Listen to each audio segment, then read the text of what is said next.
Welcome to today's Inlet View. I'm Will Malambry, coming to you from Blaine Cemetery.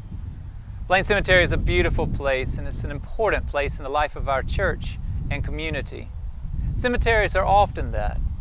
Places that are beautiful to be in, to walk through, to experience, but serve a purpose of remembrance. The Bible calls us to remember. Regularly in the Bible, we're told to remember acts of the past, to remember the God who has been part of those. We're also reminded that God remembers us, and that when God remembers us, it is for our good. Regularly, you'll see that God remembered a particular person, and when God remembered, their life was improved.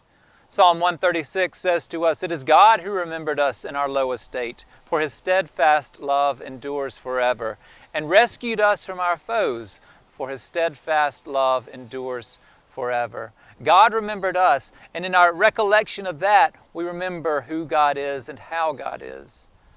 We're instructed to remember because we learn from the past, but the good and the bad of it.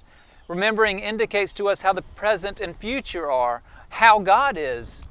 So often in the Bible, the Exodus story tells us is retold to remind us of how God was in that event. That God came into history and saved God's people from slavery and led them to the promised land. Now, it wasn't easy and it wasn't quick, but God did it.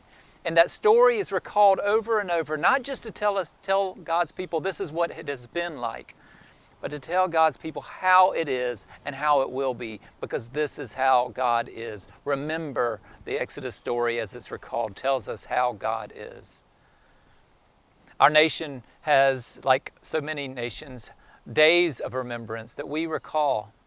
And in that we have July 4th that recalls the independence of our nation's beginning, but also reminds us of the years of struggle and war that had to follow that declaration to achieve final independence. November 11th is a day that we celebrate as Veterans Day, and those who've given of themselves sacrificially in service to our country. It started out as Armistice Day, remembering the peace that was achieved at the end of World War I, a reminder that there had been very difficult, bloody, and hard years that led to that peace. December 7th, Pearl Harbor Day, a reminder of the attack that was made on our nation on December 7th of 1941, the start of our more immediate impact on World War II. These days that recall both very difficult and dangerous and hard years in our nation's history, but also that recall the good that was done in the midst of it all. And 9/11 is no different, and of course we're commemorating 9/11 this weekend. The 20th anniversary will be Saturday. On Sunday in our worship services, we will gather with remembrance on our minds. We'll remember the horrible act that was 9/11. We'll also honor the good that was done, the first responders who were willing to risk their lives, who gave their lives in some cases, and who injured or harmed their lives and others in order to bring care to people they didn't even know. Heroism and sacrifice, suffering and goodness in the midst of all that tragedy. We will remember to learn the story and to learn from the examples, to pay respect to the duty and service that was part of that day, but has been part of so many since. And so Sunday's worship services in the harbor and the sanctuary will be times of remembrance. The choir in the sanctuary has particularly worked to prepare several songs that are poignant and meaningful to go along precisely with this theme.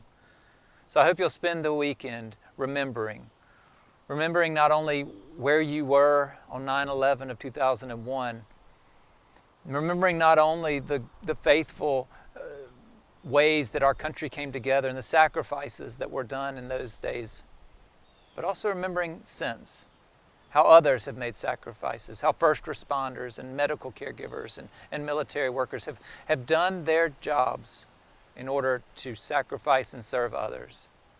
We'll remember. Most especially we'll remember the God who Matthew closes his gospel by quoting Jesus saying, "And remember, I am with you always until the end of the age." That's the God we have. Our story reminds us of that. Let us never forget.